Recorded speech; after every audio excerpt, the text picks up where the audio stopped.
Hi, everybody. Maybe what I'll do, since we're waiting for other people to come, I can tell you who I am a little bit and give you some kind of background about myself, because you might be wondering, who is this person? So my name is William Wilson. I was born in Honolulu. My parents went to Hawaii. My parents are from Kansas. They went to Hawaii during World War II. And so I lived in Hawaii till I was 10, and then my father moved us away to Europe. And that's where people said, what language do they speak in Hawaii? So then I started thinking, how come I didn't know this Hawaiian language? And some of you may have been to Hawaii before. We have all the place names are in Hawaiian. And like the fish and flowers, the natural world has Hawaiian names because, you know, when the English-speaking people went there, they didn't have any words for those. So anyway, I knew those words. But I just kind of, I was going to be a biologist, and I kind of took Hawaiian as like a little hobby on the side, and then I got more interested, and then I met my wife, who is a native Hawaiian, who was interested in learning the Hawaiian language. Her parents could speak it, her grandparents, but not her. And then we got married, and then I had to find a job. So I went to work in the state archives. And Hawaii has an unusual history in that it was a little independent country, and Hawaiian was the language of the government and the schools and the newspapers. And so what happened when the language became illegal under the American system, then pretty soon people couldn't read the laws, and they couldn't read the birth records, and they couldn't read all the government archives. And so in the 1920s, they started having a translator and just going through the records. And I got a job. The old translator was retired, and nobody young had really learned Hawaiian, and so I was hired to work in the state as a translator.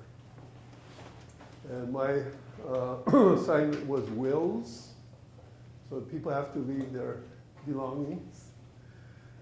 And I'm translating will after will. And the University of Hawaii at Hilo, my wife was still in school too, and I was still in graduate school. We both went into linguistics. And anyway, the University of Hawaii at Hilo came and said that they were having pressure from the community. The students and the community wanted to have the Hawaiian language made into a BA, Hawaiian Studies. And so they asked me to come and help write it up.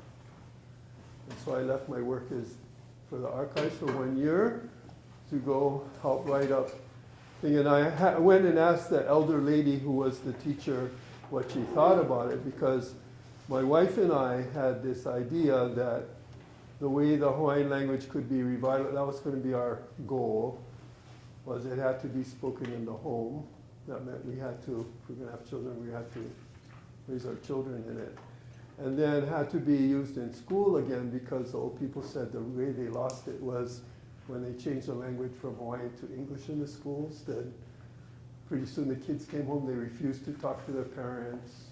They didn't go through the kind of stuff that I've heard that happened here as much, but there was a boarding school where kids got punished, but generally they were day schools. And generally the teachers themselves were Hawaiian speakers, and they were told that they would lose their job if they spoke Hawaiian to the children, and so everybody had to speak English. And then when the kids came home and the parents tried to scold them to have them speak Hawaiian, but then they wanted to speak English, and so we developed this pidgin English. Maybe you've heard of pidgin in Hawaii. It's a spoken form of English that grew out of that situation where even the teachers didn't know English very well. So anyway, our idea was to have schooling through Hawaiian again. If we had children, we'd like to have them. And so when we went to UH Hilo, we asked the elder and said, what do you think if we taught our university program through Hawaiian? And she said, okay, I support that. Would you accept that? Because they're trying to recruit me to go there. I wanted to go ask her what she really wanted. If that was her idea too, or just the bosses. Because they're big into degrees and stuff, and I had an MA already. She said, okay, we want to do that. So that's how I ended up going to UH Hilo. And I ended up speaking Hawaiian because it was kind of like on the side. And I left my biology. I was going to work for the sugar plantations as a biologist. That never happened. So anyway, that's a little bit of a story about my life that I wasn't really planning on doing this. I just kind of missed Hawaii when I was away. I wanted to learn the language because people spoke different languages. And then I ended up marrying into this and got kind of caught up into the whole thing. And here I am today in Alaska. I've never been here before, and really happy to be here and see all of you, though I've met Waki before. So that's my story. That's why I'm here. And the idea was to kind of talk about how we went from it not being legal, it was actually illegal when we started to use the Hawaiian language in schooling, to now where we have all these several thousand children going to school in Hawaiian in the state, and how we, in particular where we are, have an especially strong program that's taught through Hawaiian, and how did we make it the primary language. Okay, so I don't know if you're ready for me to start yet. Here we now have Kame. Okay, so now we can start. He already knows, I know him too, so yeah, he already kind of knows me. Okay, so I tried to meet all of you in a way, going around and kind of getting an idea of at least what language you're associated with and all, but some of you I did miss a little bit. But I'm assuming that we got a Tlingit group over here. We have the Gwitch'in, another one back there, and then we have some, now I know it's Yup'tun and not Yupik. And then we have the multilingual lady. And then, did I miss anybody? Haida. Oh, okay. I just learned that Haida and that X word was the same people, because we're trying to follow who's who. Okay, so terrific. And what about you? What language are you? Okay, so, oh no, there are two of you guys. Okay, and? Dave Kanog. Dave Kanog Athabaskan. Oh, okay, so now I have a lot of people here that I'll try to remember the best I can. You must realize Hawaiian only has 13 letters, so we don't have, hard to memorize past 13. Yeah, no, not. So anyway, I'm going to try my best. So my topic is how to make the language that you're focused on the primary language of the school. So, because what I'm going to be, my experiences with using the language as the language of instruction, the language of the office, language of the bathroom, language of the lunchroom, language of the playground, language of everything at the school. So I think that's the first thing to understand. So what happened in Hawaii is when the law came, they said, now the language will be English. So you have to speak English in the secretary's office. You have to speak English on the playground. You have to speak English in the classroom. The forms have to be in English, not in Hawaiian. Everything has to be in English. So now what I'm talking about is doing the opposite. Making everything in the particular language that you want to have as your school language. So the big advantage that Hawaiian has is that in the 1800s, that was the case. It was the case, even though the idea of a school as we know it came from the English-speaking people, the missionaries that came to Hawaii. And the Hawaiian word for school is kula, which you can see comes from skula, school. So they did take the word, but part of the problem, or what the advantage, and I want to talk about this, a big advantage, is not knowing too much about what a European school is. So I want to say that again. If you don't really know what it is, and you only know your own way, you're going to do it in your own way. But the problem that we have now is that everybody has been to school in the European, Euro-American way, and it's hard to get out of that thought. Okay, so I'm going to say that again. If you're used to going to school in the Euro-American way, like here we have our desks and everything, you're going to naturally, when you make a school, will just follow how you went to school in the Euro-American way. But if you never heard of it, you just heard the word, oh, we're going to have a school and you have to teach reading and writing, and so you would do it in your own way. So maybe to give you an example, what happened in Hawaii, when they first introduced the idea of school, the missionaries had a problem is they could hardly speak the language. So how are they going to teach school when they can't really speak the language? They started to make an alphabet, and they started to try to teach people how to use the alphabet, and some people started picking it up. So then the chief said, hey, you can read and write. Go out and make this thing called a school. So first of all, they were kind of being tutored by the missionaries. They weren't in a real school. So I'm just giving you some historical background before I show you what we did. But this is the advantage that we had, is that somebody had already done this. And they did it, this is not the proper word, but I'm going to use it, being ignorant of what a school was. So the only thing they could do is do it as a Hawaiian way of doing things, which was a huge advantage. So what they did was they followed the Hawaiian tradition of certain things that were taught to groups, such as dancing.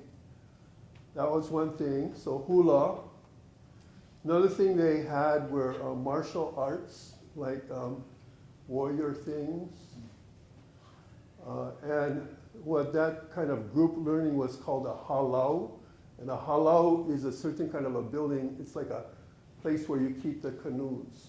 So they'd use these canoe sheds and bring groups of people together.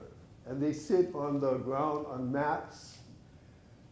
And then they chanted in unison. So it's like singing. So singing the lessons. And another thing, and this may sound oppressive maybe to some people, but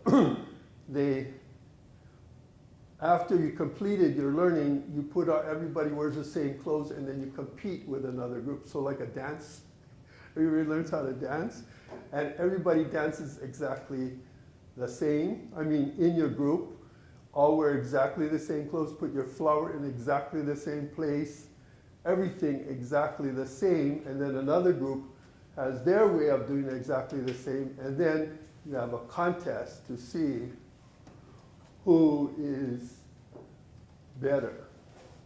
Okay, so that's what they did with schooling.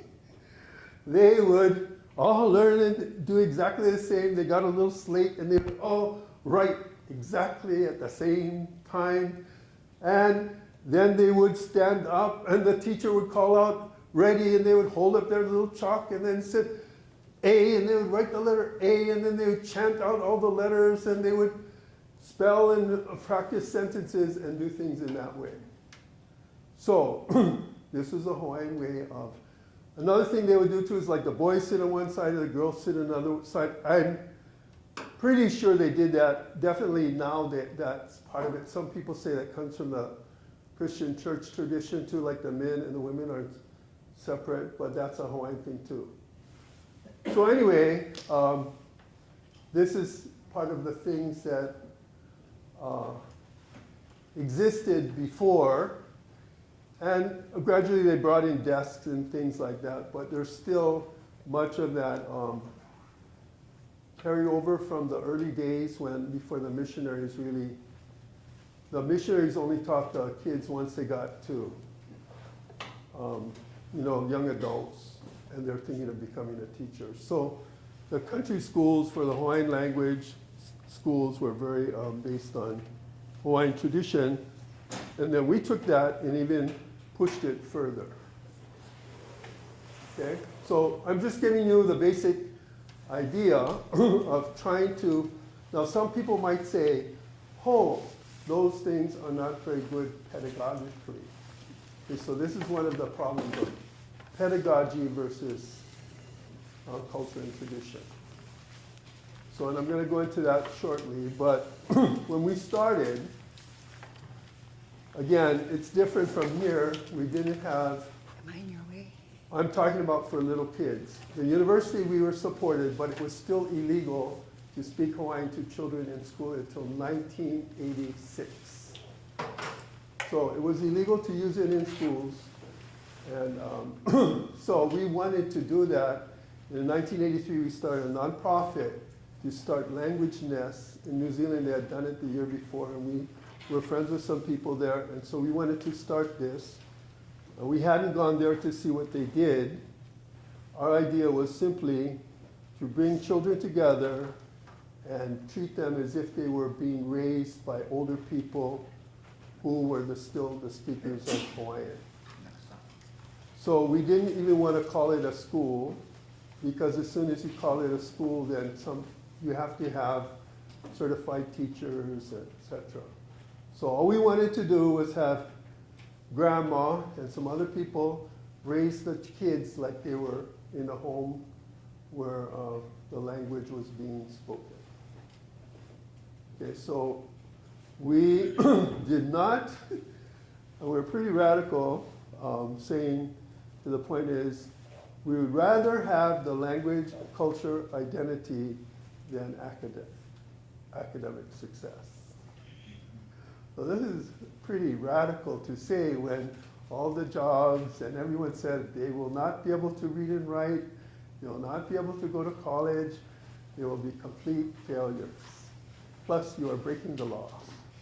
Okay, so, but our idea was we would just want to have what grandma had. Okay? So, what did we do? Well, we focused on just bringing them together, but the problem is we brought certain grandmas, but we had, I think our very first group was pretty big, was 8 or 12. So first of all, we had to start small, because our problem is we don't have people who can speak this language, only old people, and a few of us who are second language speakers who could use it, but we couldn't really deal with children too well with it.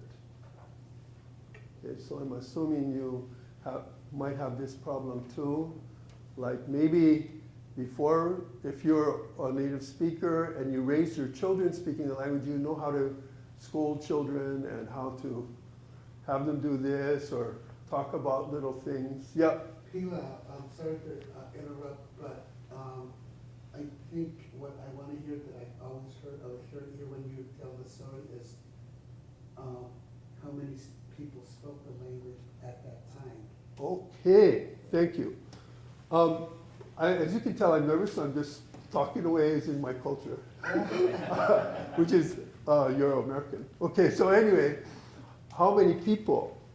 Okay, so we started with our preschool, our language nest, and we had our first real one in 1985. So at that time, in all of Hawaii, we made a count of how many children could speak Hawaiian. They're all from this little island that had 200 people. There were 35 children there who spoke the language. And then my wife and I had 2 children that we only spoke to them in Hawaiian, so they didn't. And they were very young. So those 2, and Keiki had 1, I think at that time. And we counted a total of 36. The old people were, the ones who were fluent were all born before 1920. So there are lots of them in their 60s, 70s. I mean, practically everybody at a certain age group, they were all speakers of Hawaiian, except for people who are highly urban. And but I don't know exactly how many, but I think it was something like at least 1,000 or more of them, but they were old. There were no certified teachers other than on the Niihau Community 1. And it was kind of like, this is a 200 people island. They were just kind of ignored over there.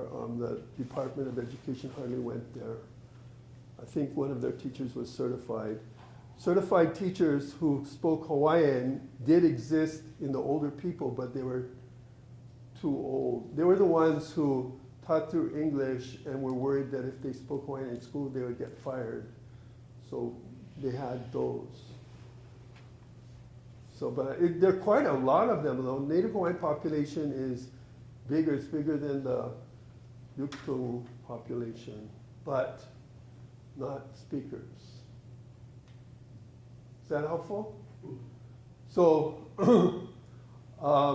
as far as second language speakers who were able to really fluently use the language, I think we had all of them in our little nonprofit. I think there were about 8 of us.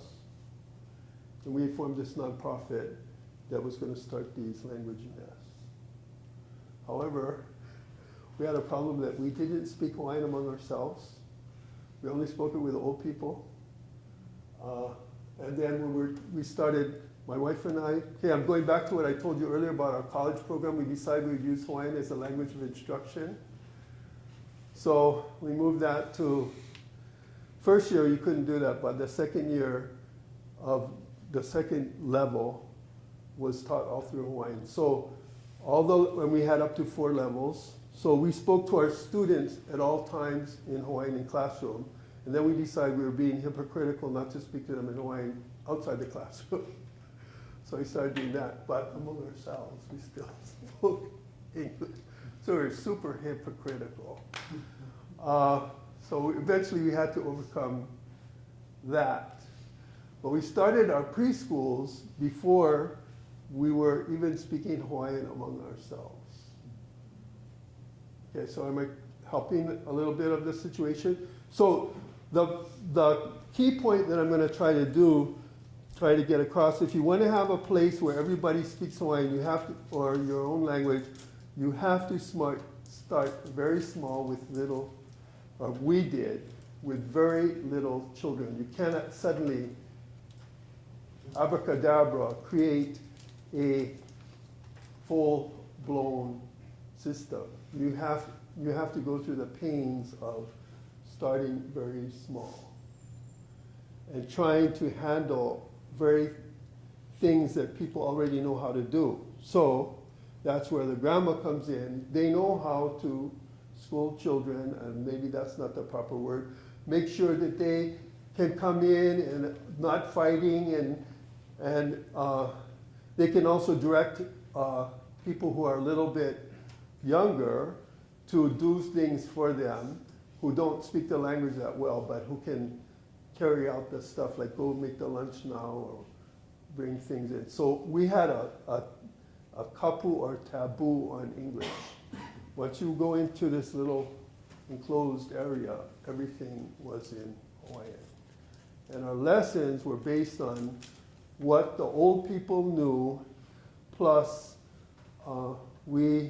this is where we took something European, Montessori. So the advantage of the Montessori, it has a lot of things that the children do on their own, like they pour water. So then the grandma can say, pour the water inside the cup. Okay? Pour it back in. Pour it again. You know, they could say that to them. and then the child can start doing on their own and talk to themselves, or they can tell the other kid to do that. So we did Montessori, but we didn't use any Montessori words. We only used Hawaiian words. We had to create some words for certain things. I think one was, trying to remember, for some reason I'm thinking of Legos, but I can't think of what the word was, so I don't know if we really did have Legos.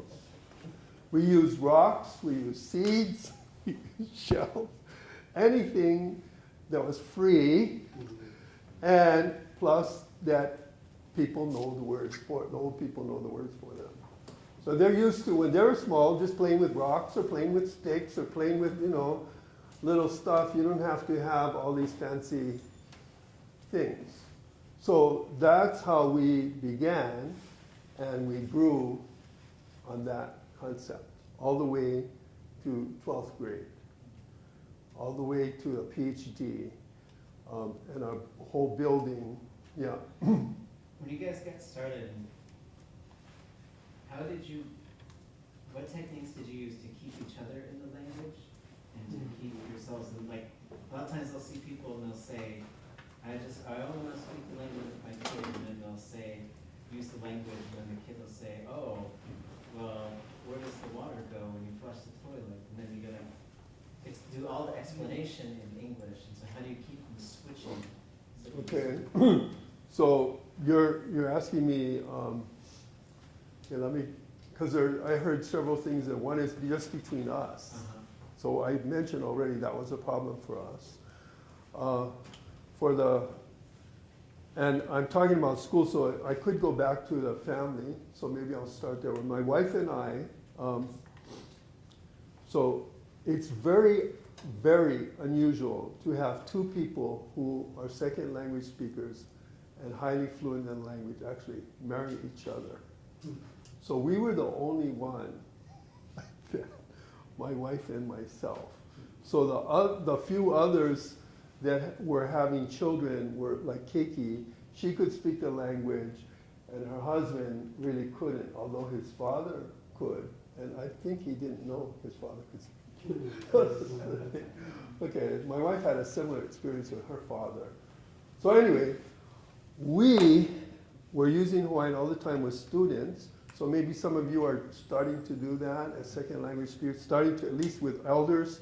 We got to the point we were forced by Larry Kimura, because he's really big into elders. We had to go and interact with them, and so do whatever, try to speak totally in Hawaiian, all with them.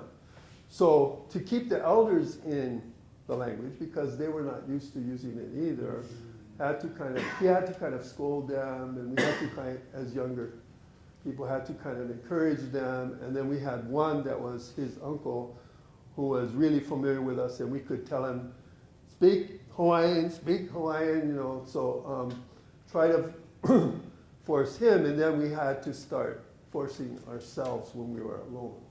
So my wife and I had this experience, and some of you have had this before. Pregnant. Okay, so we were still speaking English, but we knew, how are we going to raise a child speaking Hawaiian if we're not speaking Hawaiian? So we had to try this thing, okay, let's speak Hawaiian, only Hawaiian's done right now. And then we would do it, and it felt so super fake. It was so fake and unreal and unemotional and not real. And then one would start speaking English, and then the other would make, and it was very emotionally tiring. But we made it. After 1 week of fighting, we were able to speak only Hawaiian to each other, and have done so since. Although in times of great emotional distress, sometimes a few English words will pop out, which is something that the older people also had too. Like they would be raising, everybody would speak in English, and then they would get really mad, and then suddenly they would let out with a stream of Hawaiian, and that's where some people would hear it or something. But so we had to go through that in reverse. So my wife and I, and then we spoke only Hawaiian to our children. What they spoke is what we knew. So, but we didn't know how to say flush the toilet. because we had been talking to older people, and that was one of there are many things that you wonder how to speak about because you've never had it before. Some of them, I think people just invented. I remember the words for cereal seem to be different from family to family. So we invented things.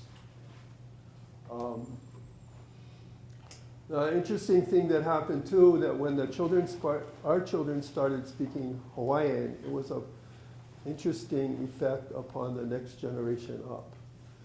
We had an advantage of not living near either of our families. And I didn't think of it as an advantage at the time. But seeing other people who live near their family, the problem is the family is used to running in a language other than Hawaiian, even if they're Hawaiians.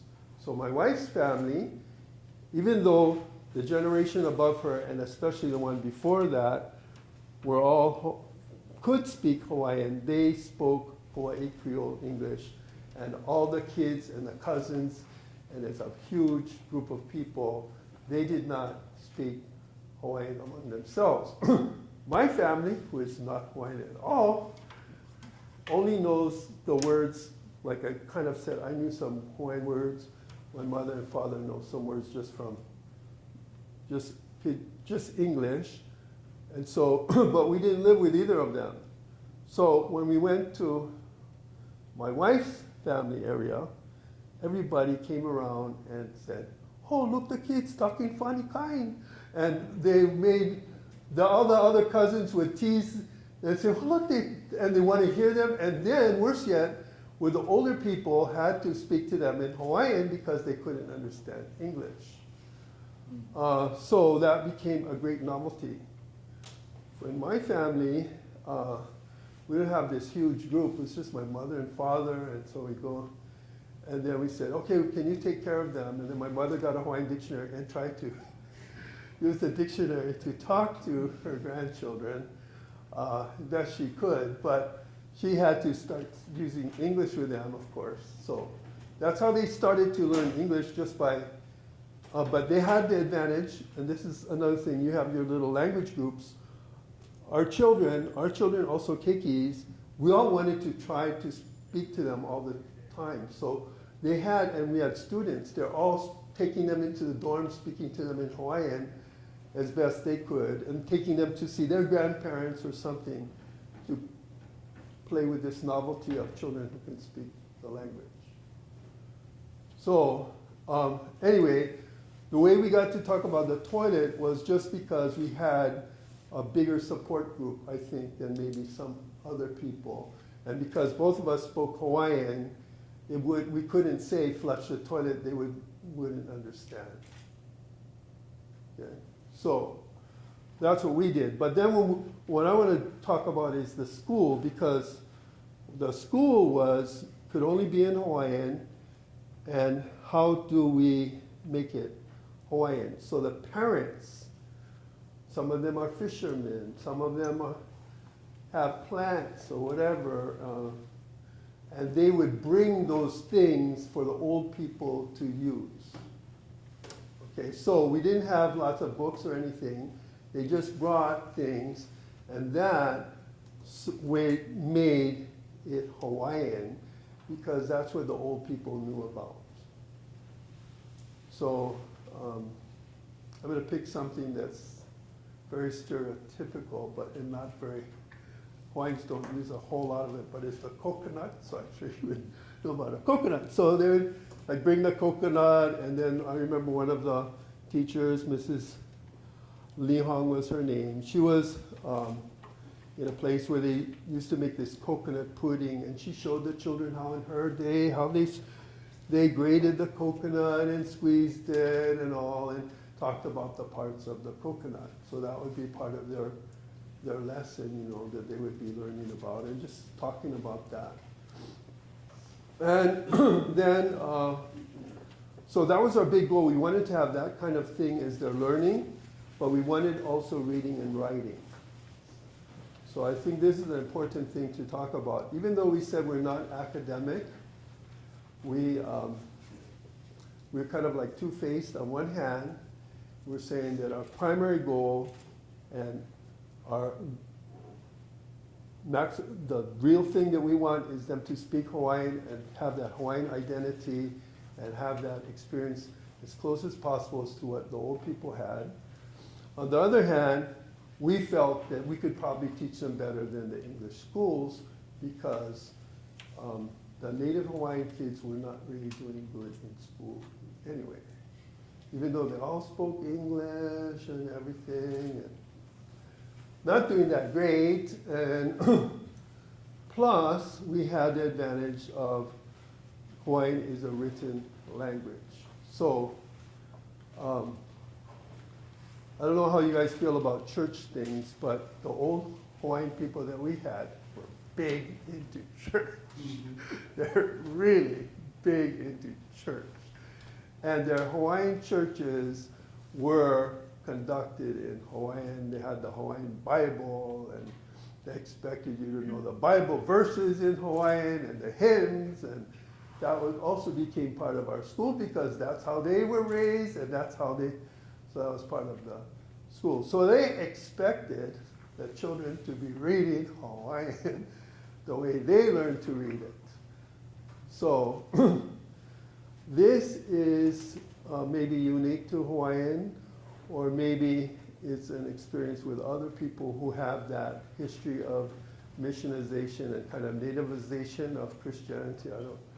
I don't know, but because I thought it was a Protestants, but I was just talking to somebody from Nupiaq, from one of these islands, and said they had this priest that was big on using their language. I don't know, and that the Protestants were against the language. But in Hawaii, the Protestants focused on the Bible, and the Bible was in Hawaiian. So this is one of that little island that I mentioned that speaks Hawaiian. They did have a little colony off the island with a church, and we went to visit their church. And this is what they do in church. They have a minister who's one of their own community members, so I don't know how they become a minister. They're not, official. And they, sing a few songs, and he says a few things, and then every person in the whole congregation has to stand up one by one to read a verse out of the Bible. And you can be 1 year old, and you're supposed to read. So they stand up, read, and then if they're a little kid, they hold them up, and they point to the words, and they repeat. So they do that. And as they get older, they do more. Well, then we found out another thing that was done. Some of the elders said, well, I learned to read from my grandparents because I was an adopt. There's a Hawaiian thing where grandparents adopt children. I learned, and they taught me by chanting. So I mentioned those old schools. So she said, this is what we did. Ha, ka, la, ma, na, pa, wa. He, ke, le, me, ne, pe, re. Hi, ki, li, mi, ni, pi, vi. So we said, wow, we have to do this because this is a Hawaiian thing. It doesn't matter if it's effective. We just want them to be part of that tradition. Okay, so can you see where I'm going on one hand? But on our academic side, we said, but that old writing system, not too hot. They don't have the glottal stop. We have to add the glottal stop. And they don't have long and short vowels. We're going to add the long and short vowels. So we changed the chant. And I'll show you later that we're having kids now that can read at 4 years old a sentence that they've never seen before using this chanted methodology. But we change it, so the short vowels, it goes Hakalamanapava'a, Hakalamanapava'a, Hekelemenepeve. And we have them point to the syllables as they chant. So it goes like how you read like this. So they have a written syllabary chant. So I've later found out that the missionaries they didn't quite do the chanting, and they had lists of words like this. So it's kind of like an invention that came out of the older people plus the modern thing. Okay, so later on, investigating much later on, this looking into reading, it's easier to read by syllables than by single phonemes. So we have, and then there's other aspects. The teachers, who are all uncertified teachers, came up with different ways of using this chanting and syllables, where now they really can read quite early before they go to kindergarten. But it's a Hawaiian thing, it's not a West. In fact, we had the problem is that when they went to kindergarten, the public schools, even though they're allowed to teach in Hawaiian, said you have to follow the same system that they learn to read in English, which is by the alphabet, and they forgot how to read. They started to lose it in kindergarten and first grade. and couldn't come back up again. And so we had this fight with the Department of Education over reading methodology. So what I'm saying is there's lots of advantages in learning to read in a language, an indigenous language, than in English. Part of the reason is you can use different methods that English is poorly suited for. Another is English spelling is really, really bad. And if you have a single symbol and a single sound, it's much faster to learn to read.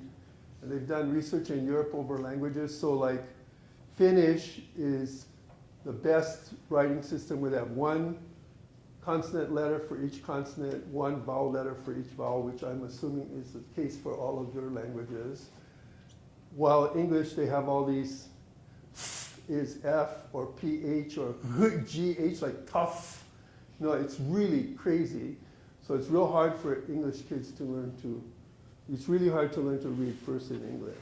So Finnish, in first grade, when they read a paragraph, they make about 2% mistakes, while in England, 60% of the words are mistakes. And then depending on the languages between English and Finnish, how poor the writing system is, they make fewer mistakes in English, but more than Finnish. So theoretically, I'm assuming that your languages are like Hawaiian and Finnish, where one symbol, one sound. Every sound has a symbol, every symbol has a single sound. So they should be able to learn to read much faster. But I'm not saying you might necessarily be big into chanting and all like us, but that's one thing that we did, is just build it out of how do old people expect kids to learn. Okay, maybe I should stop there and ask, because I could go on to foreign languages, English, math, and science, but I just start with the language nest and kindergarten. Yeah. So you were mentioning that Native Hawaiian children weren't doing well in English schools, and you thought you could do a better job teaching them in Hawaiian, like that? That's what we believe. I believe that. Some people didn't totally believe it, but it was saying like, I don't care, we're Hawaiian. Anyway, it was kind of like a resistance movement or something. I was not totally informed, okay? So nowadays people know a lot more about this kind of stuff. We were more like rebels, sort of.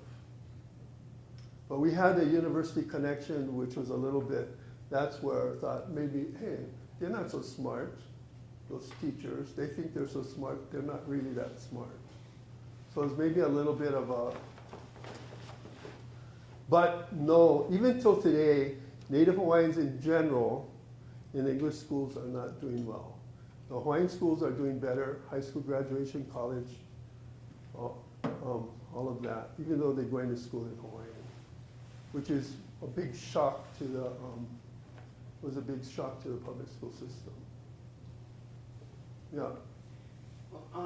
When you had opened this nonprofit establishment, did the students that went to your education area had to go school too? No, no. First of all, we started a nonprofit, and we said we want to open these language labs, which are preschools. The state said they were preschools. We said, no, we're language schools. Because you could open a foreign language school, and you didn't have to have certified teachers or anything, but you couldn't open a Hawaiian language school. It was only foreign languages. You could have that. So even like what you're talking about, maybe an after-school program or something like that. We have the Japanese language schools in Hawaii where, especially before World War II, they would go to school in Japanese before English school and after school, but it was not the equivalent of going to school in English. But what we wanted, and which we accomplished, was to be able to have schools in Hawaiian as the equivalent of going to school in English. And we argued that we could do that because Hawaiian was an official language. Is it still a nonprofit?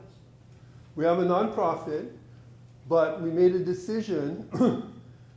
Again, we made a decision because we ran our preschool all on parent tuition, assistance. We didn't have grants, and we started out. Everything had to be, I mentioned that's why we had the rocks and the seeds and the old people. They were just like almost free. We did pay them, but everything was really, really dirt, nothing. Mm-hmm. And so we also decided that we wanted to go into the public school system because as citizens of the state, we have a right of the taxes and everything, have a right. And Hawaiian was an official language. Even though it was official, it was illegal to use it in school. We said they have a right to go to school for free, just like the English-speaking kids. So it went into the public schools. Later on, we also started charters, but we still have the preschool is nonprofit, kindergarten is public, and now we have also charter lines that are in Hawaiian. Is that helpful? K to 12? K to 12. Some of them in the public schools are streamed in an English school. Some of them are total Hawaiian sites. So it's the same country as us, so it's a school district that recognizes It's the whole state. Oh. It's not just one district. Okay, so this is a difference that we have from you is that we have only one indigenous language, although it has dialects. Mm-hmm. We have one language. So in 1978, our state constitution made Hawaiian an official language along with English, but the law also said that it cannot be used unless separate laws are made by the legislature. And from 1896, it was illegal to use Hawaiian in schooling, and we had to go to the legislature, even though we had already started our preschools as illegal sites. We had to go and change the law. It took us 3 years. Like, you guys have been going to the legislature. So we went for 3 years. And finally they said, okay. And we were taking our illegal children to the school, to the legislature to testify. And they finally said, okay, it can be legal to use Hawaiian as a medium of a language of instruction in the schools, public schools and also private. Is there any statistics that they have used to grade or see that learning your language, your culture first will make you prepared to face the Western or whatever other? Yes and no. So first I'll answer yes. Internationally, there's not just us. We're not the only place in the world that allows indigenous language to be used officially in education. So New Zealand is a good place, and they have done a lot more statistics. Although they started a little bit rebellious, they're much better connected into the government. We're much better now than when we started. But I want to also say that we have been especially rebellious in Hilo. So when we started, they said that we will judge the kindergarten kids. Kindergarten, first grade is how we started, based on whether they can speak English, although they're going to school totally in Hawaiian. That's not fair. So my wife and we cannot test our children as parents. We refuse to. So there's some other students. Some of them said okay, but they were the ones who were speaking English at home anyway. But the way we were able to move to the next level was to go to the Board of Education and push to go to the next grade and push to go to the next grade. And we finally got them to agree not to test them at all in English until they had gone into 6th grade. And we agreed that we would start teaching English as a language, not as teaching through English, but as a language course. Like how in Europe, because we heard in Europe, like in Germany, they teach English in grade 5. They start teaching as a foreign language. So we're going to be, Hawaii is Hawaii, so Germany is Germany. We're going to go to school in Hawaii and we're going to teach them English because we think English can be very valuable to them. So, As a foreign language? As a foreign language. Not as their first identity or primary language. So, but all their cousins speaking English, the store speaking English. You know, they have all this English outside, which is actually a bigger problem. So, 6th grade, they took the test, and they were only a stream in a school in what's called Hawaiian homelands, which is similar to an Indian reservation. In order to live on Hawaiian homelands, one of the parents has to be 50% Hawaiian. So most of the kids were from Hawaiian homelands. Some of them, even in the school, there are kids from off Hawaiian homelands who went there, but almost all of them were native Hawaiian. All the children going through school in Hawaiian were native Hawaiian. And on the English test, and all of these children on the English side, none of them spoke Hawaiian. They all spoke the same form of English that everybody else in the community, which was Hawaii Creole English. The Hawaiian kids scored higher on the test. After only having 1 hour a day of English in 5th grade, and the kids had gone to school totally in English from kindergarten all the way through to 6th grade. So they were in 6th grade, they had another hour of English in 6th grade for half a year. And they scored higher on the English test than the English kids. So that's one thing. We felt we already proved that, so we started resisting more English tests. When No Child Left Behind came in, everybody boycotted the tests in our school, which caused problems for the state and for us. But they figured, we are not going to school in English, the test should be in the language of instruction. So, because they don't take the test, you don't have the scores, except from that one time when everybody agreed to do it. However, in terms of graduating from high school, we had like 100% high school graduation. Going to college, they went to college in English. One of the kids who was with us until 9th grade and he moved away to Utah, we all give him they say they'll never be able to speak English. Our problem is not that they can speak English, that they can read English. Our problem is they're not speaking Hawaiian enough. We have to constantly improve and strengthen our teaching through Hawaiian. They're great in English. This guy who left in grade 9 is a professor at Oxford. He speaks English, and he went to school in Hawaiian.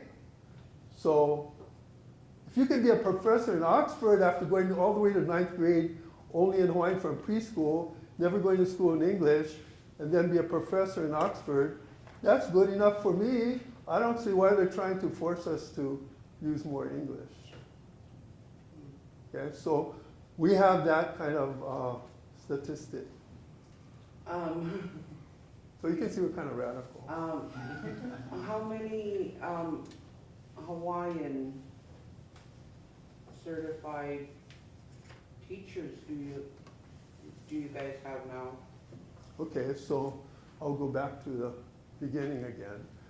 Because it was illegal, and so the people who could speak Hawaiian had retreated to the far reaches of the countryside, you know, like, so when we started, like, to find someone who's really fluent in Hawaiian, first thing is to find out, did they go to high school? Oh, can't be them, gotta be somebody who only went to 6th grade or 8th grade. Those are gonna be the people who can speak it the best.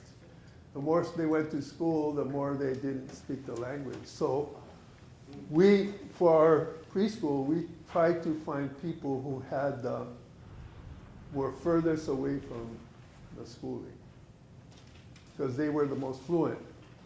And so we passed a law for our preschool that if your school focused totally on the Hawaiian language, then you didn't have to have any kind of certification.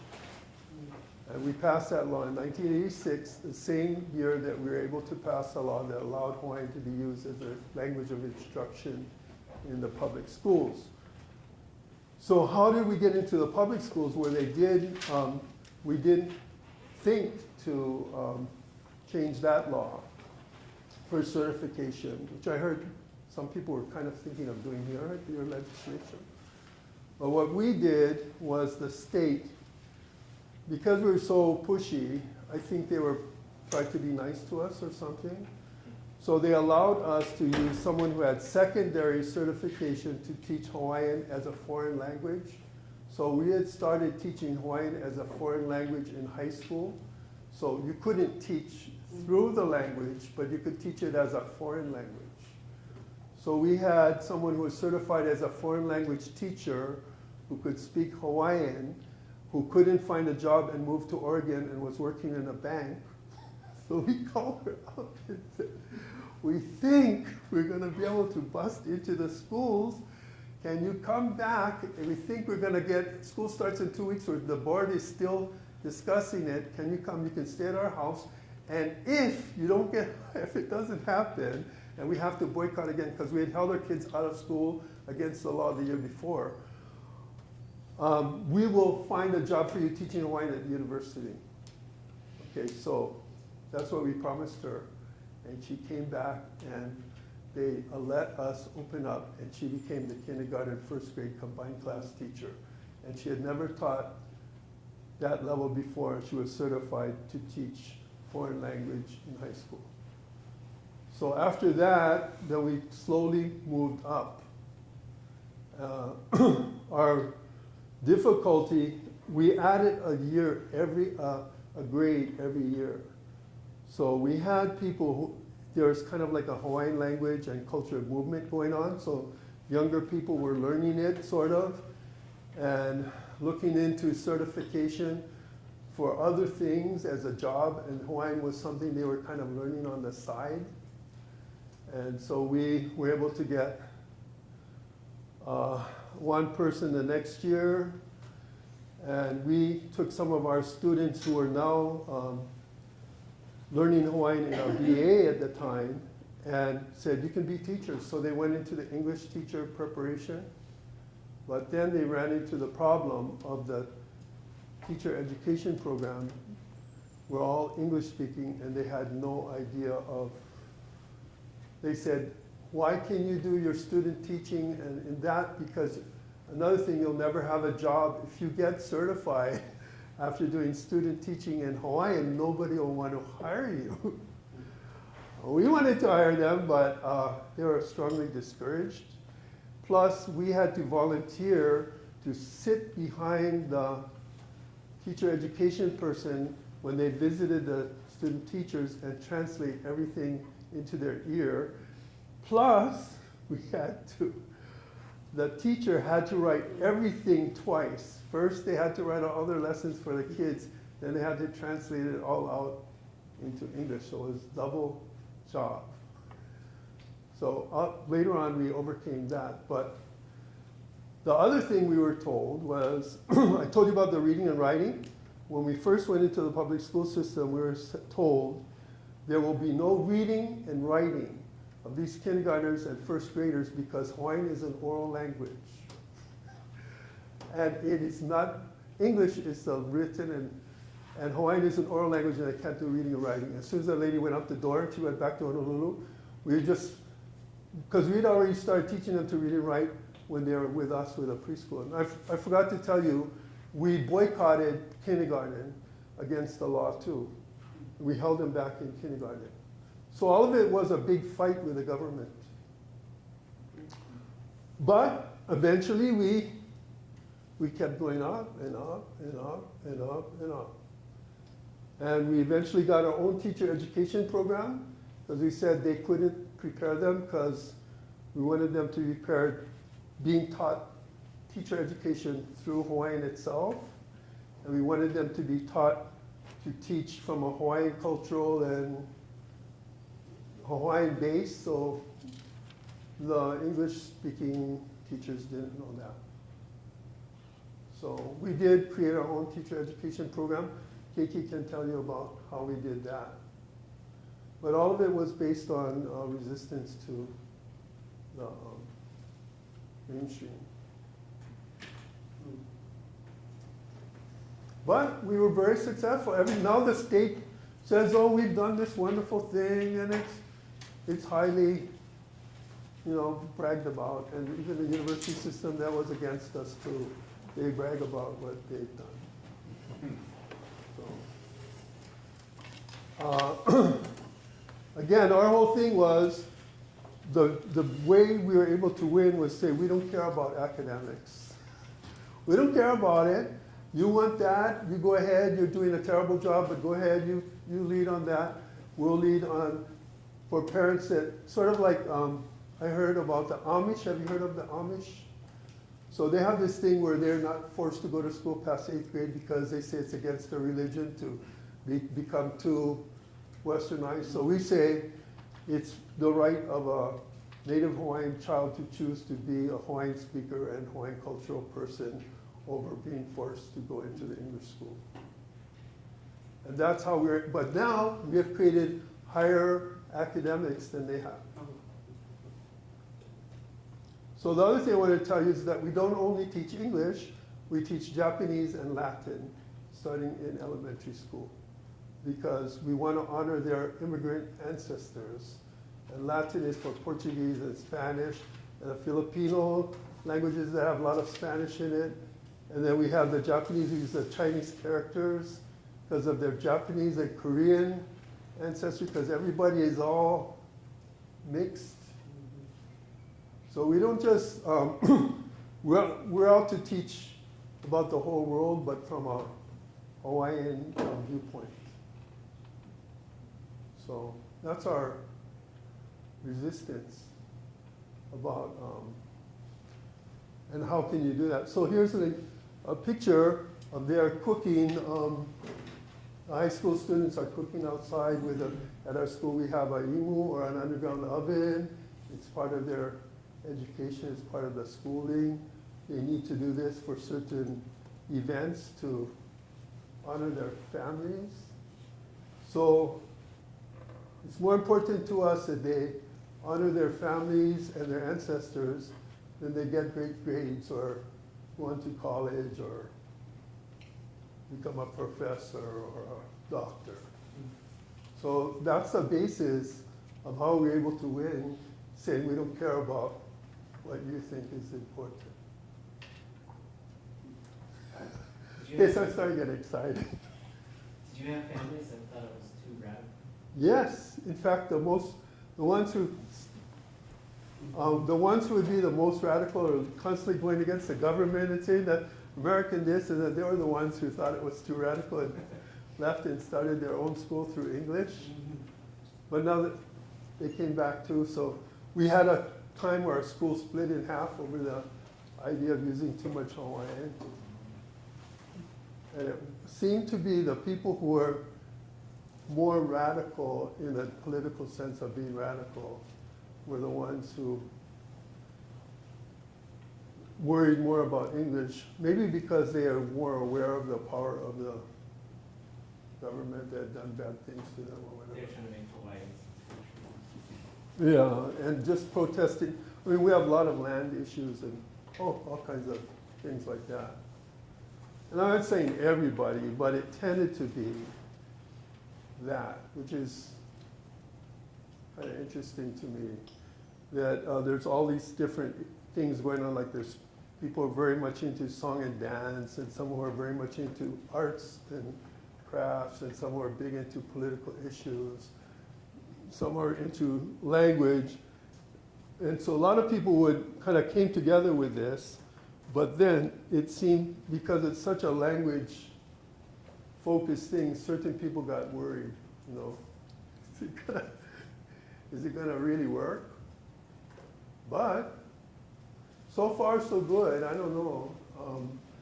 And it's very helpful for political issues, it's very helpful for arts and crafts, it's really helpful for all of those things when they can really speak the language. It's really helpful, yeah. Yeah, I was gonna say, there's so many elements about going to the Apunaleo and then all the way to high school, and Yeah. how everybody is doing something around, not only academics, but there's also working in the field, because there's a field. Yeah. There's also people working in the farm, Yeah, and I'm sure that in every element, in every space where these kids, instead of just going to recess, they go to these spaces where they use their hands and their body to connect with that which makes them Hawaiian. And so they just don't, they do not talk. They talk. Everything about the ground, the leaves, the pile of leaves, the boots, the rakes, the mud, the pigsty, all that makes them Hawaiian. yeah. And so nothing is left in their education outside using Hawaiian as the medium. And so, and it seems that because they're so ingrained in their culture, in their language, that the spirit becomes one. And so I thought maybe you might want to talk some more about that, and how there's these kids, they're so respectful to their elder who's in charge, and when they're done with all their boots and stuff, they line up, and then the elder prays to them. That cool stuff. Yeah. Okay, again, going back to the language nest. So what we wanted them to be raised as like how those old people were raised. So they were raised, they have to make food because they were like kind of subsistence type of a life. Not like you guys, I mean, you guys are really radically subsistent. We're not catching a whale or something like that. Okay, so we maybe go catch fish, or a little smaller than your big, like those huge salmons and all those things that you catch. But catching fish, growing Hawaiian, traditional Hawaiian crops, raising a pig, those are part of the identity that the old people had. So again, what we just wanted to do is to give them what we, as best we could, and not saying that they are perfect examples of what their elders were, but the best that we could provide for them. And for them to identify with that, not to say that they would spend their whole life as a subsistence pig farmer, but they know how to do it if the time came. And that they would learn everything else from that base. So if they did science, if they do math, that they can relate it first to that. And this is something that we also learned from Alaska. Keiki, who's doing teacher education, had the Alaskan standards and cultural things, which has happened already here. So we did benefit from learning from people here. I don't want you to think that we're just like came up with everything on our own. Same thing with the idea of immersion. We learned from Mohawks and from Maori. Yes? When you guys first started the language nest, did the content of what was being taught all come from the elders, or was there input from other community members? Did you guys listen to what the kids wanted to learn, or was it all from the oldest people so you could capture that worldview? Okay. That's a really good question, because I see a lot of places, and maybe what we did is not going to work someplace else. But we were like a tight little group of second language speakers. We had one first language speaker from that island who was a young person, young people at that time. Larry was the president, and he was the oldest one, and I don't think he was even 40. So we started our nonprofit group, just us. And then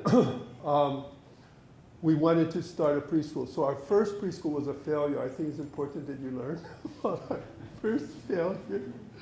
So we had this great belief in the native speakers, okay, which turned out, well, in this case, didn't work. So we figured the first place to have our language nest would be where there are already children that spoke Hawaiian, like this Ni'ihau community from this island. They were moving back and forth between the island. And they had young people who were energetic, who could speak Hawaiian. And there were also other Hawaiians who wanted to learn Hawaiian. So we thought we'd have half who spoke Hawaiian and half who didn't, but they're still native Hawaiians. And then we'd hire young people in their 30s from that island who were totally, Hawaiian was their most comfortable language. They spoke it to each other all the time and everything. So that would be great.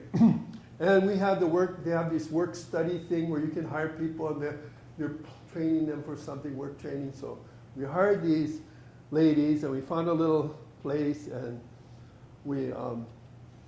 I think we let all the native speaking children in for free, and the others we had really minimal cost, and because we had this free pay for the teachers. So, and we had one guy who would go there every so often. And after the year, we found that all the Ni'ihau children, the ones who only spoke Hawaiian when they went to school, were speaking English.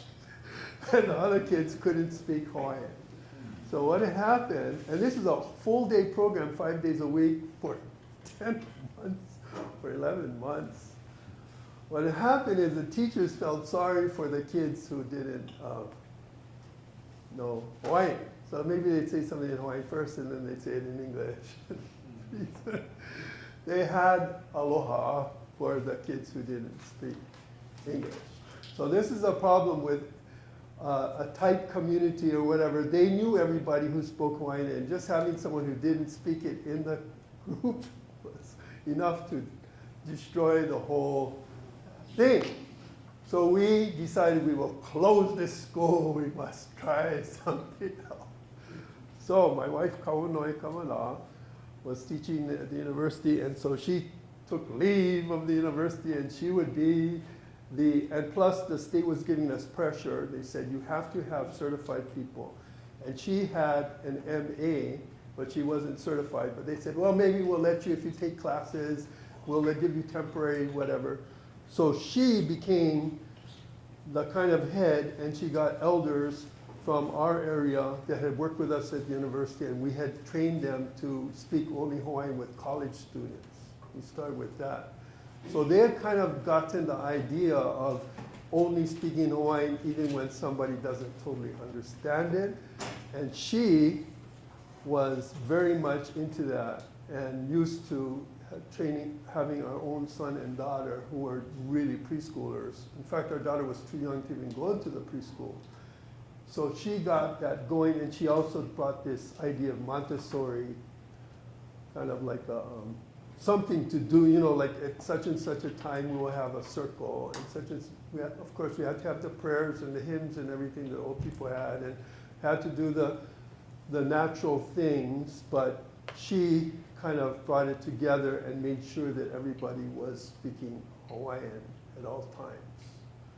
So that was really important. And then we had our college students who were learning Hawaiian come and help, and it became kind of more of like a extension of our second language movement, rather than just simply trying to pick something that was already in existence. And the reality of their community was that they were moving away, and they were worried that they didn't know English, and there's all those pressures that they had. So maybe I kind of forget the question, but Kaunoi played a really important role in kind of solidifying that it would be only in Hawaiian and keeping the most fluent speakers using the language. And then also making decisions on, you can take a really radical stance, and I was presenting that, but there are times when you have to say, maybe we should just take Dr. Seuss and write something in Hawaiian and paste it over the book and have the older person tell the story, read the story to the kids in Dr. Seuss. So we did have that too. And we also did, the parents would take pictures of the kids doing something and put it on, what do they call that, colored paper, I forget what to call it, but anyway. We call it pepa nui napsi, so we created a word for it. It's kind of thick and colored paper. They cut it, and what? Construction. And then they put yarn, and they take a photograph and write, I am at the beach, I am catching fish, I am with grandpa. And they made books like that. So they were doing books. They weren't just doing the coconut and the scaling the fish and stuff. Yeah.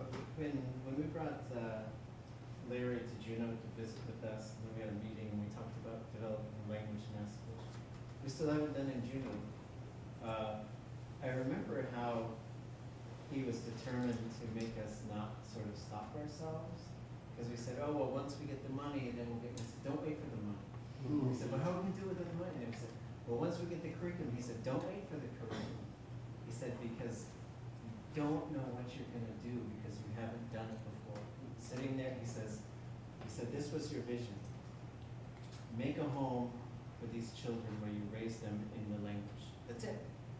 He says, but once you get in there and you do it, then you start figuring out what you really need in order to do that. And I think sometimes we do. We want to make sure we want to have that big binder in our brain of what, but maybe that's not the right way. It's just to go in there and just to feel your way through it and go, because that's what he told us. That's what I remember. He kept telling us, and that's what I think you guys did, was just went in there and just. Then we spread to new schools. So our rule was, you need a place, you need children, and you need a teacher. That's all. I just came from Idiagik with Alatana, and she was waiting for the school to help establish the grant. And the school said wait, so she did it on her own. And then she wanted a curriculum, but she couldn't wait. So she, similarly to what you're seeing on piggybacking, she said she found a home, she found an elder, she found teachers when she found babies, and they have an Uber, which is the A-nest. Mhm. That's what we did, and though we slowly systematized it. So if you went there today, it would be much more school-like than, although we still have the gardens and still have all of that. Like we have a calendar, and the elders started with the Roman calendar, like Januari, Februari, Malaki. Okay, so we still have that, but then said, how come we're using the Roman calendar? Because there is a traditional Hawaiian way of going by the moon and the months. And so now they have both of those things. They have a formal thing of talking about the weather, which I don't think they did before. So, yes, so that's kind of like I'm saying that once you start and we did, again, based on the family, and not the family that we were living, but we wanted to connect to that family that we identified as traditional and using the language, and then slowly evolve. So sort of like what I said about when they brought reading and writing, and then they connected it to traditions, and they started creating schooling on their own. And out of that grew all these Hawaiian newspapers that we have, and all kinds of things that grew out of these simple little chanting that these people were doing out in the country, in canoe shacks. Yes? So, here, today, I am hearing those certified teachers, I'm sorry for doing this, but they're schooling. Mhm. Well, anyway, in the school, we don't get educated, we get schooling. And at home, we get educated, Mhm. you know, because it's a life thing we learn. Anyway, I've heard teachers that are working with students that are working in my language in the school facilities saying they need curriculums, they can't find curriculums. They want teachers that,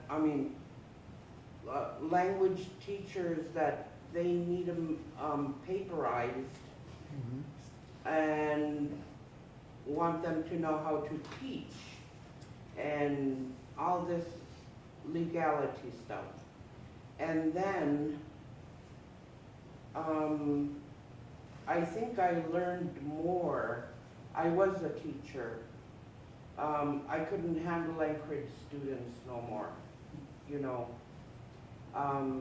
So anyway, I got hired at the Heritage Center in Anchorage and say, okay, here, teach Yupik. With what? You know, so westernized I am that what am I going to do? How are we going to do this? Where is the curriculum? But how do you raise your child in your language? That's what I was asked. How did you raise your, this is the language. Mhm. You're gonna be speaking the language, not, you know, not mathematics, science and all. So me and my partner had to sit down and meet, okay, let's try this. We tried it. We wanted somebody to say, okay, you guys did it, yay! You know, but there was nothing like that. So, another class, we did it again. And the same thing, you know, I think we're doing a good job, you know, nobody's complaining.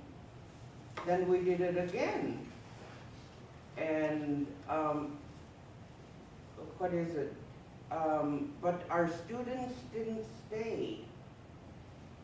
And every semester we had to go back to stage 1 and redo it. Stage 1 and redo it. And we said we're never gonna go where we want to go. Teaching the house items, the games, the bathroom items, the kitchen items, the post offices and all that, you know, where we wanted to go. But, what was I saying? Home term. I've been listening to you, something came to mind that I think I made a big mistake in not explaining, and maybe I'm misinterpreting what I'm hearing, but I think it's really important for you to understand that we weren't teaching the language. In other words, we were just using it all day long. It's not like a class. So like to teach a language as a class is much more difficult than to just speak it all day long. So like you can have older Hawaiian people who could just talk up a storm all in Hawaiian, and you ask them to teach someone, give them an hour or a day to teach them Hawaiian. And we had elders, the schools were having them in, and the kids could not, they were teaching them the alphabet and the numbers and colors, but they weren't able to speak the language. They were being taught the language, and even if you talk to them totally in Hawaiian for 1 hour a day, they wouldn't have gotten it. This is like from, they open for the language nest at 7:30 and they close at 5 o'clock at night. So not every kid stays until 5 o'clock at night, but that's to allow working parents who get off at 4:30, that's our normal thing, to pick up their kids. And some of them might pick it, the earliest they can pick them up is 3. And it's 5 days a week, and it's 11 months a year. So it's just like living at grandma's house. So it's not like learning the language, it's just like living in the language. Now they could speak English because they're going outside of there, even if they spoke Hawaiian at home, which was very rare, but if they spoke Hawaiian at home, it took them a while, but they're going out in the community and everybody's speaking English, so that they learned English the same way like they were learning Hawaiian, which is just being in it. They weren't being taught, and we don't teach them, like when we have English at 5th grade, we don't say this is the English alphabet and this is the subject and the verb. No, they just start reading Charlotte's Web because they actually start teaching themselves to read English on their own. Because it's like it uses the same Roman letters, like how the Romans created those letters, so they just use it in Hawaiian, and then English just use the same letters. Except it has quite a few more letters than Hawaiian. So we didn't teach them Hawaiian, we just used it. Yeah, I remember what I was gonna say now. Yeah. Me and my partner looked for resources. We looked for resources in other schools that they had teach their language, Mm-hmm. but then it was not what our students needed. Mm-hmm. Because they're in a city, they're older, and this is from 2-year-olds to 65-year-olds. Okay. And we did it how we thought best. Mm-hmm. And there was no wrong thing to do. And what we did, it was without no curriculums. It was how we raise our kids, how we teach them from age 0 to this long. And then after everything's done this year, we made a curriculum through what we were doing.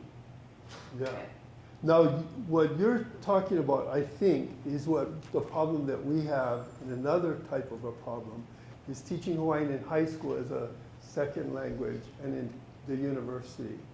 So the Hawaiian was our territorial legislature, and I didn't realize that you couldn't vote.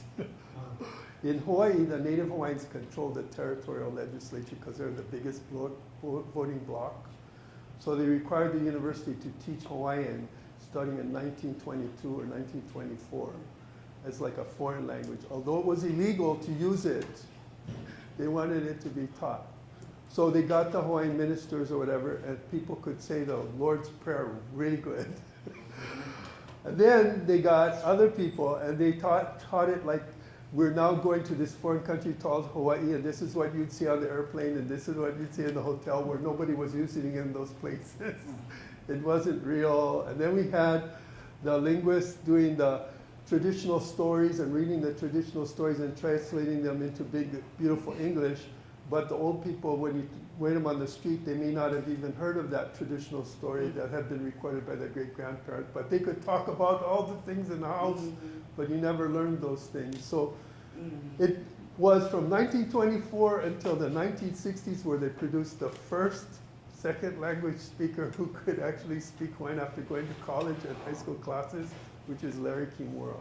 So I heard Yvonne say that now there's some of the first second language speakers who can really speak the language. So it's a really hard thing to figure out what you're talking about. It seems like you guys are beginning to have some success, and we've had some success too on that.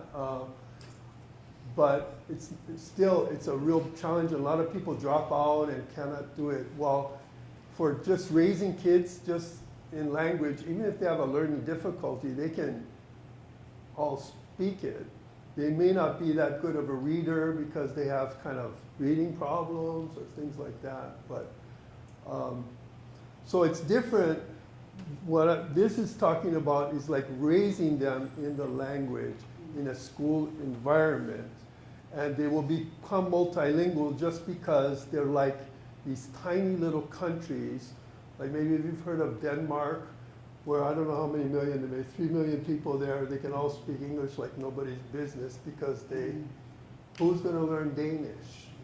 And the old Hawaiian people, generally when they were living around, English speakers did learn English. I mean, it wasn't, there's some who didn't, who just hung around their own people, but if they were part of the city and everything like that and around other people, they not learned Japanese and Chinese and they just were good language learners. When nobody can speak your language, it's pretty easy to learn others if you're in a multilingual world. And so that's why we teach like Japanese and Latin and all. Yeah. So we have activities that are similar year to year, so that, you know, you're mentioning the fire pit, you go Yeah. and you collect the poems and you lay them down so that you make your pig. Mm-hmm. Do you record those activities anywhere similar to the way a teacher might develop a curriculum? Okay, so first of all, I should say that those are high school students. They have a math class, they have a language arts class, which is in Hawaiian. They have an English class, which is in Hawaiian, but they use English books. They have a social science. They take courses that are the equivalent courses of the public schools. They have the same names. They're not exactly the same content, but they do have courses. And then the teacher might say, okay, for science, we're going to go out and plant these things and measure their growth and do some experiments with some things that we're planting out there in the garden. Is that kind of what you're asking?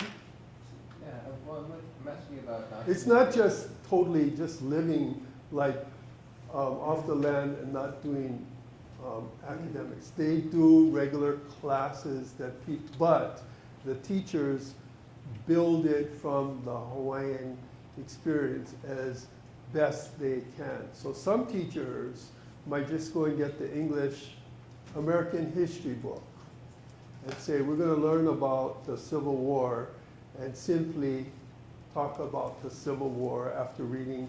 And they read the book in English. The students read them. But they discuss it in. They discuss it in Hawaiian. But the teacher might say, now this reminds, do you recall the battles that they had between so-and-so and so-and-so, who would be the chief? And this is like a civil war. What are the similarities? What's the difference between that?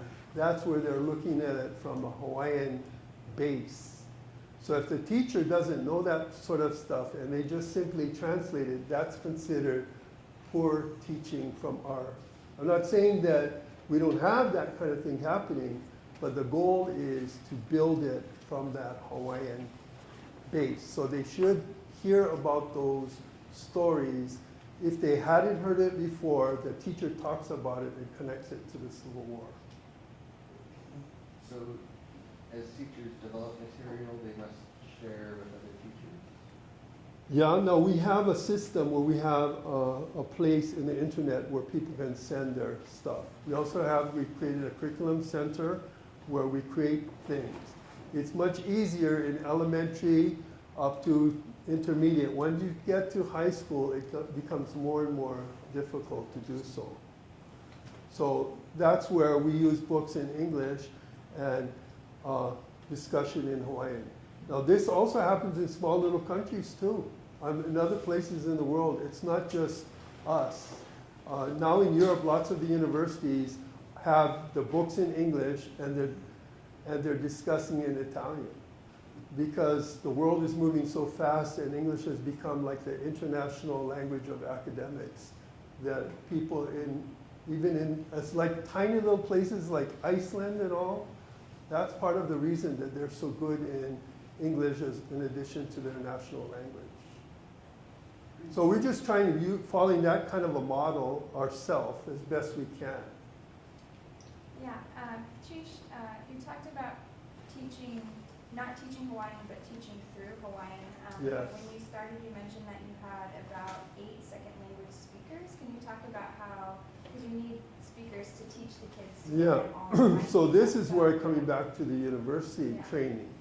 So the first big innovation that we did, and this was in Hilo, we had 4 years of Hawaiian at the University of Hawaii system in Honolulu, where I learned. And first I should say, part of the way that we learned better was with Larry Kimura. He took us and interacted with elders, which had not been done before. It's amazing, strange, you guys who seem to be really into that. But we were, and we would go on camping trips, and I think you guys call that immersion here. We just call it camping trip. So we go on a camping trip with older people where they are familiar and only speak the language. So that really helped people, some of us, learn it.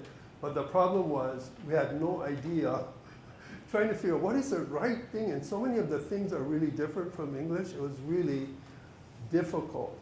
So that's where linguistics kind of stuff helped. So my wife and I went into linguistics with the idea that it would help, but part of our problem was when we went in, it was so super theoretical that it was really hard. But by comparing languages, it helped us learn more. So we started teaching based on more of a grammatical base at the university. Then we ran into the problem that the grammatical base sure looks like not teaching Hawaiian. So I remember I was in Hilo already and using this great idea of the grammatical base and explaining everything, and they were learning really quite well. And I had a girl from this rural island where my wife's family has a lot of people. And I really liked her because she was from there, and my wife's family, they didn't have stoplights. I mean, that may not seem a big deal to you guys, so some of you don't have stoplights either, but anyway. So she came to me one day after class, and she was learning really well. And she said, "I'm real mad at you." I said, "Why do you know what?" I said, "I'm mad at you." She said, "I had taken English, and I was the only one in class who knew what a relative clause was, and it's your fault." And she didn't think it was good. She was really upset because she said, "I took this Hawaiian class to learn Hawaiian, not English. And now I know more English than the other students." So this was kind of like a stab in the heart, not to me. So I thought, I was trying really hard. So I went and talked to my wife, and she always giving me advice about, the Hawaiian kids. You gotta do a certain way, because almost all the students were Hawaiians, especially in Hilo. So she said, "No, you cannot be talking grammar in English. Got to be something else." So we talked and came up with this idea of comparing the structure of Hawaiian to an octopus. So that island, they have a lot of octopus, and they're very famous for the octopus. And so we drew this diagram of an octopus and named all the parts of the grammar based on the body of the octopus. And now we teach grammar based on this diagram of an octopus, and has all the names, and they can talk grammar, and a lot of it is even more clear because some of the English terminology did not quite fit the way that Hawaiian fits together, and so we use the octopus. Now, I'm not saying that everybody is super in favor of grammar and all, but to me, grammar is very useful, but if it seems like a foreign thing, so this is where I'm talking about making it Hawaiian. So if you can look at it from the base of an octopus, which is a Hawaiian thing, people can identify with it better. Yeah. I'm now very curious. Can you maybe give a demonstration of that? I need the blackboard, so can I go to the back? Or Is that north direction? I'll try here. Okay, so somebody got to turn on the light. So again, this is very abstract. Okay, so I don't want you to think it's, I'm ready. okay, so.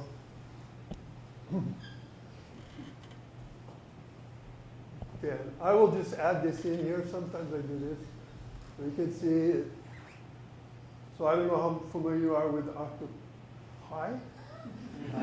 Okay, so this, the Hawaiian Squid. word, yeah, so, and, okay, so this is, means head, and then this is pico, or the navel, and navels are very culturally important in Hawaiian culture.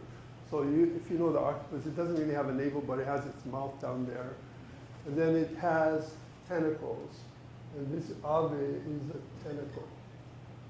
So Hawaiian is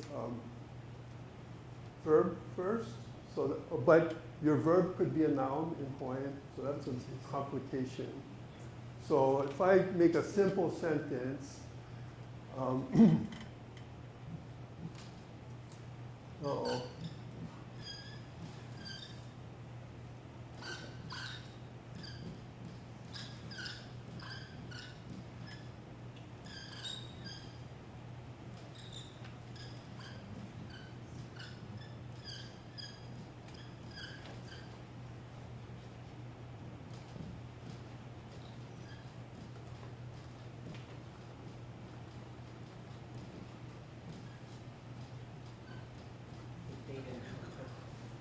Okay, so again, this is go, and this is I go. And then the ave, the tentacles are connected with this. Okay, so I've noticed that you guys say it's or you put all things together, but in Hawaiian everything is written separately. So, but anyway, these are like the connecting words. So this means I go to the house with my friend on the Monday, the teacher. So this is like vocative, locative, forget what you call this in English, and this is comminative or something like that. So anyway, there's a certain pattern of how you put things together. We could put lots of other markers in here too, like direction and motion and things like that, but this is, so it shows this is like an octopus. And I could also make this a noun, like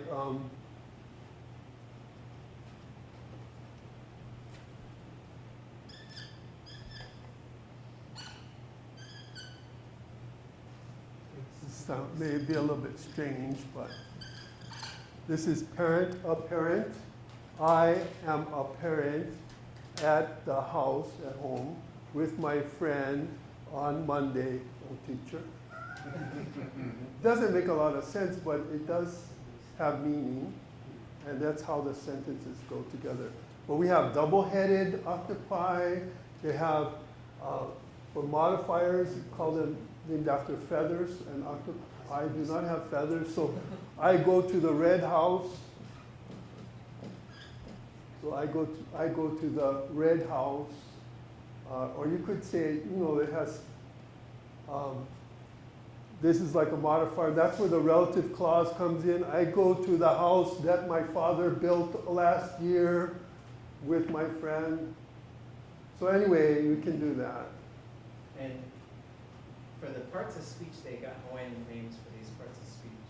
For the types of sentences, there's Hawaiian names for these types of sentences. So it was really interesting because you can see the setup. How I think their philosophy was by, you've been studying, you do semesters, first semester, second semester, third semester, done with English, done. And then we just moved right into Hawaiian. So it was, I tried to do that this last 2 years with 10 kids, and I can get myself to, by the fourth semester, we're doing one class where English is okay, and then another class where we try not to use English. And so it was really fun to sort of see that. And then the other thing I would sort of want us to think about is a lot of folks that I share some of the ideas I have with, they'll say, we're not ready. Our speakers aren't ready, and we don't have this, we don't have that.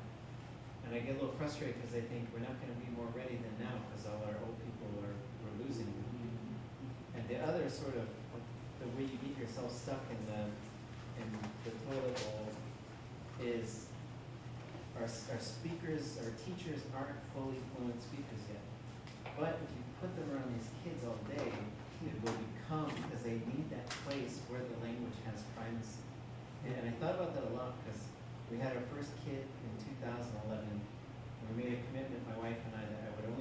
them in kinge.